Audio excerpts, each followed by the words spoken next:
کیوں دنیا کے وزیروں سے آس لگائی ہے، گر دعویٰ ہو تم کو ہم کو آقا کی غلامی کا، کیوں دنیا کے وزیروں سے آس لگائی ہے۔ آخری مختار سے اے راز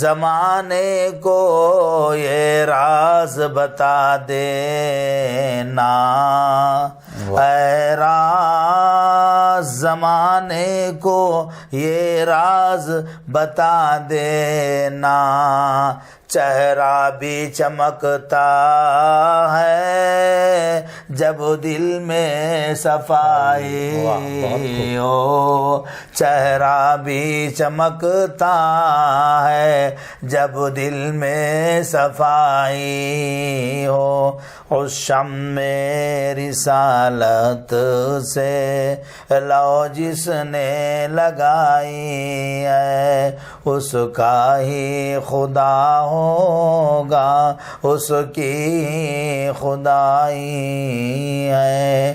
السلام علیکم۔ سبحان اللہ سبحان اللہ۔ مولانا آپ نے اس نعت کے ذریعے عامۃ المسلمین کو بہترین پیغام دیا ہے، تو اب ہم رمضان المبارک سے متعلق گفتگو کو آگے بڑھائیں گے۔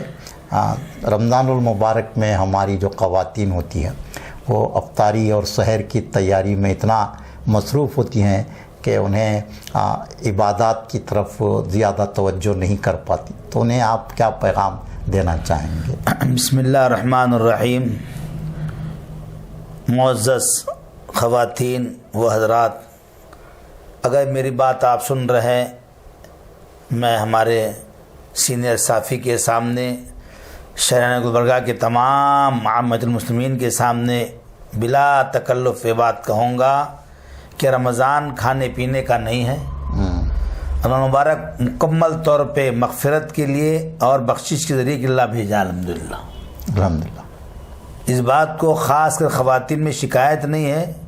11 مہینے تو اللہ نے ہمارے لیے دسترخوان، کچن، مطبخ، کھانا پینا، پہننا اوڑھنا سب لگ چکا ہے، لیکن ہم اپنے آپ کو افطار سے پہلے سب بند کر کے 15 منٹ پہلے افطار کے موقع پہ دعاؤں سے اس کا استقبال کر روزے کا، الحمدللہ۔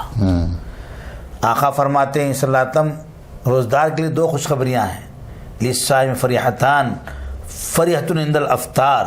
ایک تو ہے خوشخبری افطار کے ٹائم پہ جو بھی بندہ بندی اللہ سے مانگے گا، اللہ اس کی مانگ کو پوری فرما دے گا، الحمدللہ۔ سبحان اللہ سبحان اللہ۔ لیکن آج ہمارے پاس 100 میں 80%، 90% ہم مرد حضرات کو ملا کے، خواتین کو ملا کے کہہ رہا ہوں، اللہ معاف فرما دے، دعا کرنا تو کیا، ہم نے افطار کی دعا بھول جاتے، دعا تو کرنا تو دور کی بات ہے، ہم نے دعا افطار بھول جاتے ہیں۔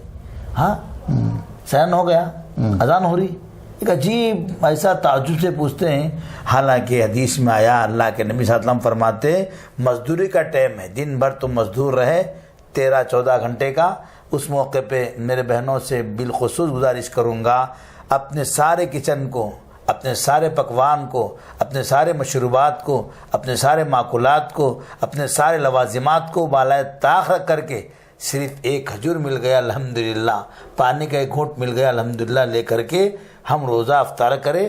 اس سے پہلے میرے خواتین سے گزارش ہے، ماں بہنوں سے، کہ خوب خوب دعا کریں، چونکہ رمضان دعاؤں کا مہینہ ہے، رمضان مبارک مغفرت کا مہینہ ہے، برکت کا مہینہ ہے، عافیت کا مہینہ ہے۔ اور میری گزارش ہے، نبی کریم صلی اللہ علیہ وسلم کا ارشاد ہے، آقا فرماتے ہیں کہ دیکھو سحری میں اٹھو، اٹھ کر سحری کے لیے اپنے وقت کو خراب مت کرو، 2-4 رکعت تہجد کی، 12 نہیں پڑھ سکتے، 10 نہیں پڑھ سکتے، 6 نہیں پڑھتے، کم سے کم 4 رکعت سحری کی برکت سے تہجد کا اہتمام کریں گے، انشاءاللہ سال تک اللہ پاک برکتوں سے مالا مال کرے گا۔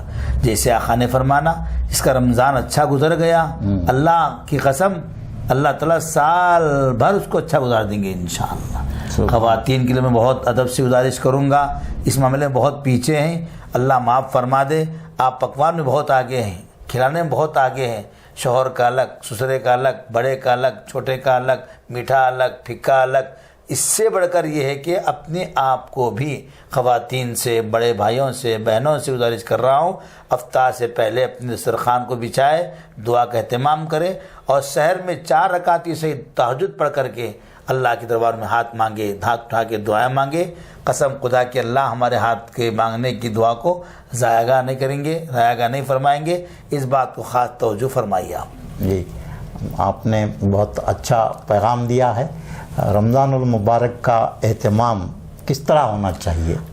الحمدللہ اللہ پاک نے رمضان مبارک کے اہتمام کے لیے بہت بہترین ذریعہ ہم کو فرمایا ہے۔ جی 11 مہینے میں اللہ پاک نے بخشش کا ذریعہ بنایا نہ بنایا، لیکن رمضان میں پہلا عشرہ برکت کا ہے، رحمت کا ہے، جی اللہ سے مانگنے کا ہے، اللہ تعالیٰ سے لینے کا ہے، اور دوسرا عشرہ اللہ پاک کے دربار میں اپنے آپ کو مغفرت کا ذریعہ ہے۔ ہمارے گناہ 11 مہینے کے، خطائیں، کمی بیشی، ہم سے جو بھی غلطیاں ہوئے ہیں، اللہ کا وعدہ ہے ہم اس کو معاف فرمائیں گے۔ شرط یہ کہ بندہ اللہ سے دعا کرنے والا بنے، اللہ سے مانگنے والا بنے، چونکہ رمضان ہمارے آقا فرماتے ہیں رمضان میری امت کا مہینہ ہے۔ جی الشعبان شہری و رمضان شہر امتی، رواہ البخاری۔ یعنی معنی یہ کہ میری امت کی تمام کوتاہیوں کو اللہ معاف فرما دیں گے۔ جی بلکہ ہمارے بڑے فرماتے کسی کا انتقال بھی اگر ہوگا رمضان میں، اللہ اس کو عذاب قبر معلق فرماتے رمضان کے حد تک، الحمدللہ۔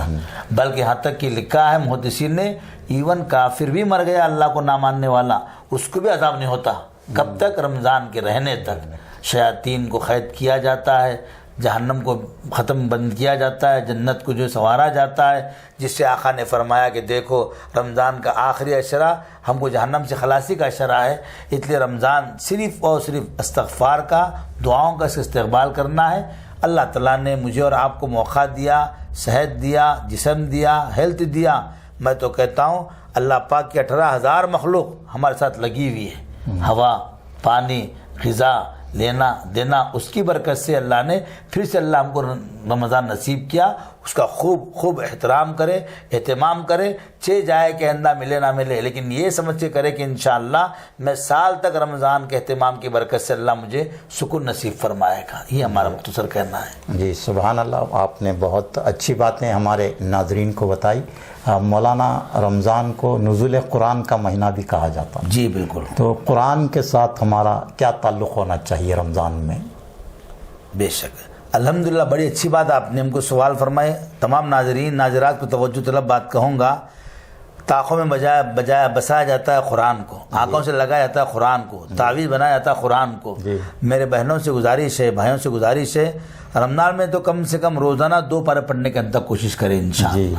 میں 4-5 نہیں بول رہا ہوں، بلکہ روزانہ کم سے کم 2 پارے پڑھ کر کے اپنے مرحومین کے نام پر، اپنے عافیت کے نام پر پڑھیں گے تو انشاءاللہ رمضان کے اندر اللہ پاک نے خوب برکتوں سے مالا مال فرمائیں گے۔ قرآن کا اللہ پاک کا ارشاد ہے، کلام پاک کو اگر تم 1 حرف پڑھیں گے اس کا ثواب اللہ 10 نیکیاں دے دیں گے۔ اٹک کے پڑھ رہے 30 نیکیاں ہیں، رف پڑھ رہے تب بھی نیکیاں ہیں۔ اس لیے قرآن سے بڑا تعلق رمضان کا ہے۔ اللہ فرماتے ہیں شہر رمضان الذی انزل فیہ القرآن، اللہ نے قرآن کو، قرآن پاک کو، قرآن مجید کو رمضان میں نازل فرمایا۔ یہاں تک کہ لکھا محدثین نے تورات بھی جو اتری گئی ہے رمضان میں اتری گئی ہے، یعنی 6 رمضان کو تورات اتری ہے، اور 9 رمضان کو زبور اتری ہے، اور 13 رمضان کو انجیل اتری ہے، 27 رمضان کو ہمارے آقا پر کلام پاک کو اللہ نے اتار دیا ہے۔ بڑا مقام ہے قرآن پاک کو پڑھنا، سنانا۔ اسی لیے آقا نے ایک جملہ فرمایا بہترین، خیرکم من تعلم القرآن وعلمہ۔ سبھی کو معلوم ہے حدیث، سب سے بہترین آدمی وہ ہے جو قرآن پاک کو پڑھے اوروں کو پڑھائے۔ ماں بہنوں سے گزارش ہے اپنے گھروں میں کم سے کم 5 پارے پڑھنے کی کوشش کریں۔ میرے ماں بہنوں سے ادباً گزارش ہے کم سے کم 5 پارے پڑھنے کی کوشش کرے۔ ہمارے بڑے مشائخین گھروں کا حال یہ تھا، روزانہ 15 پارے پڑھتے تھے۔ گھر کے مہمانوں کے آمدگاہ کے باوجود، مہمانوں کے آنے جانے کے باوجود اللہ نے ہم کو موقع دیا، سہولتیں دیا، روزانہ کم سے کم 5 پارے پڑھے۔ اپنے لیے، اپنے اولاد کے لیے، شہر کے لیے، ملک کے لیے، دنیا کے لیے دعا کا اہتمام کرے، چونکہ قرآن پاک پڑھنے کے بعد جو بھی دعا کی جاتی اللہ اس کو قابل قبول فرماتے۔ الحمدللہ، سبحان اللہ، یہ یقین ہونا ہم کو اللہ پر۔ جی تو مولانا رمضان المبارک کو غم خواری کا مہینہ بھی کہا گیا، تو ہم کس طرح اپنے رشتہ داروں سے، اپنے پڑوسیوں سے، غریبوں سے کس طرح ہم غم خواری کر سکتے ہیں اس مہینے میں؟ الحمدللہ اللہ کے نبی صلی اللہ علیہ وسلم فرماتے ہیں شہر رمضان المساوات، شہر رمضان الخیرات۔ اللہ پاک نے اس رمضان کو مساوات کا مہینہ، غمخواری کا مہینہ فرمائے۔ معنی یہ ہے کہ جہاں اللہ نے مجھے عید کرنے کا موقع دیا، اسباب بنایا، اپنے عید کے اندر کچھ کمی کر کے، کوئی چیز کو کم کر کے اپنے سگے افراد کو جوڑنے کی، دینے کی انت تک کوشش کرے۔ جیسے کہ اللہ نے کلام پاک میں سب سے بہترین جملہ فرمایا وَأَمَّا السَّائِلَ فَلَا تَنْهَرْ، یہ ہمیشہ کے لیے، لیکن بالخصوص رمضان میں سب کی عید اچھی ہو جائے، اچھا رہے اور خیر خواہی ہو جائے۔ جہاں جیسے اللہ کے نبی فرمائے ایک کھجور اگر کسی کو دے دیا رمضان میں غریب کو، یا آدھا گلاس لسی کسی کو پلا دیا رمضان میں روزے کی حالت میں، ہمارے آقا کا ارشاد ہے میں جنت میں جانے تک اس کو پانی پلاؤں گا، حوض کوثر اس کو میں پانی پلاؤں گا۔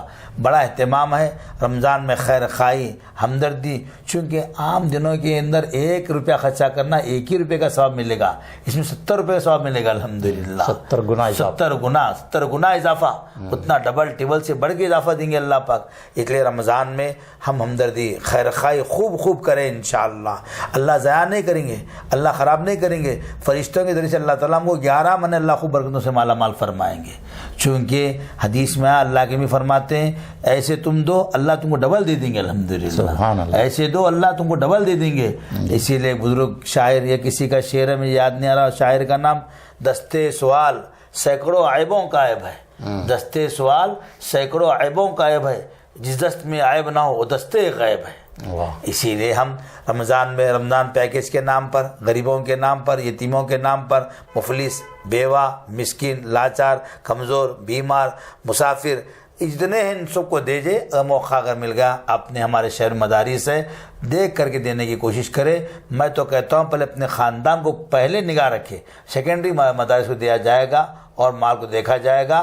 غمخواری یہی ہے کہ جہاں اللہ مجھے نوازا سیر افطار کے لیے، میں کچھ اپنے پڑوس کا پورا خیال کروں گا۔ یہ ہے روزے کا لب لباب، یہ ہے رمضان کا تقاضا، یہ ہے رمضان کا مطالبہ۔ جی مولانا، پروگرام کے آخر میں آپ نوجوانوں کو کیا پیغام دینا چاہیں گے رمضان المبارک کے حوالے سے؟ الحمدللہ نوجوانوں کے لیے پیغام ہی ہمارا اللہ معاف فرما دے۔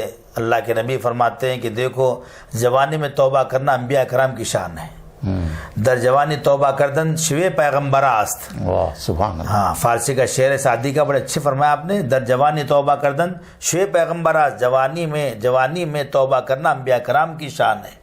میرے نوجوان بھائیوں سے، بھتیجوں سے، بھانجوں سے، بیٹوں سے میں اپنی ذات سے خود خطاب سب سے کہہ رہا ہوں، ہم جوانی اپنی سنبھال کر کے، جوانی کو غنیمت سمجھ کر کے الحمدللہ بیکار ادھر ادھر پھرنے کے بجائے اپنے گھروں میں قرآن پاک کی تلاوت کرتے بیٹھے، مسجد میں بیٹھے دعا کا اہتمام کرے۔ اور نوجوان بھائیوں کو اللہ کے نبی فرماتے ہیں کہ نوجوانوں کی بڑی اہمیت ہے، ریڑھ کی ہڈی کی طرح ان کی مثال ہے۔ اگر نوجوان سنبھل جائیں گے قسم خدا کی امت سنبھل جائے گی۔ آج نوجوان روڈوں پہ، رستوں پر، اللہ رحم فرمائے، کھانے پینے کے انتظام پر، چوکوں پر، چوراہوں پر، چوکوں پر کتنا کام ہم کر رہے ہیں۔ اسلام منع نہیں کرتا، لیکن آج ہماری جوانی پہ ہم رحم کھائے۔ اور نوجوان میرے بھائیوں سے، میرے بچوں سے گزارش ہے اپنے والدین کی خدمت کرے، غریبوں کی خدمت کرے، یتیم کی پوری خدمت کرے۔ یہ جوانی پھر ملنے والی نہیں ہے، کیونکہ آقا نے فرمایا کہ دیکھو جوانی غنیمت سمجھو بڑھاپا آنے سے پہلے۔ جوانی کا ایک سجدہ بہتر ہے۔ نوجوان بچے میرے بھائیوں سن لیجئے، گلبرگہ کی شہریان کے میرے نوجوان بچوں سن لیجئے، جوانی کا ایک سجدہ بہتر ہے بڑھاپے کے 1000 سجدوں سے۔ الحمدللہ ہم نے کتنوں کو دیکھا کہ سجدے کے قابل نہیں رہ گئے، کتنوں کو دیکھا ہم نے سجدہ نہیں کر سکتے۔ ماشاءاللہ یہ اردو ٹی وی کے ذریعے سے ایک پیغام للہ فی اللہ ہمارے صحافی سینئر صاحب دیتے جا رہے ہیں۔ یہ بھی ایک تبلیغ ہے، اشاعت ہے، تشہیر ہے، ثواب جاریہ ہے، صدقہ جاریہ ہے، سب کو لے کر کے بات سمجھایا جاتا ہے۔ اللہ نے ایک ذریعہ بنایا، ایک میڈیا کے ذریعے اللہ ایک ذریعہ بنایا، ایک پریس کے ذریعے اللہ تعالیٰ نے ذریعہ بنایا تاکہ دین کی باتیں آپ تک پہنچے. آپ بھی عمل کے محتاج ہیں, ہم بھی عمل کے محتاج ہیں. میرے بھائیوں سے, بہنوں سے, ناظرات سے, حاضرات سے گزارش ہے, اس کو آپ بار بار دیکھتے جائیے. مسائل کے اعتبار سے جب بھی جو مسئلہ آپ انشاءاللہ ہم تیار ہیں, ہم سے آپ پوچھ سکتے ہیں, ہم آپ کے خادم ہیں. اللہ اس شہر میں ہماری خدمت ہم سے لے رہا, آپ کی دعاؤں کی برکت سے ہم قریب 30-31 سال سے خدمت کرتے ہوئے آ رہے ہیں. اللہ تعالیٰ ہمارے اس خدمات کو بھرپور قابل قبول فرما لے. اللہ تعالیٰ پھر سے ہم کو رمضان صحت کے ساتھ, عافیت سے اللہ, برکت سے اللہ نواز دے. اللہ سے گزارش کرتے, ہم آپ سے درخواست کرتے, اللہ پاک سے بھیک مانگتے, اللہ ہم کو رمضان بابرکت بنا دے, اللہ رمضان باعفیت والا بنا دے, اللہ رمضان نجات کا ذریعہ بنا دے. اللہ ہم سب کے رمضان کی خدمات کو بے انتہا شرف قبولی سے اللہ مالا مال فرما دے. آمین ثم آمین. ناظرین, یہ تھے مولانا محمد جیلانی صاحب باخوی. ہم مولانا کے بےحد شکر گزار ہیں کہ انہوں نے آج کے اس پروگرام میں بہت ہی اصلاحی باتیں آپ کے سامنے رکھیں, بہت ہی بڑا پیغام رمضان کا آپ کے سامنے پیش کیا. دعا ہے کہ اللہ تعالی ہم سب کو مولانا کی باتوں پر عمل کرنے کی توفیق عطا فرمائے. اور اسی کے ساتھ یہ پروگرام اختتام پذیر ہوتا ہے. اللہ حافظ.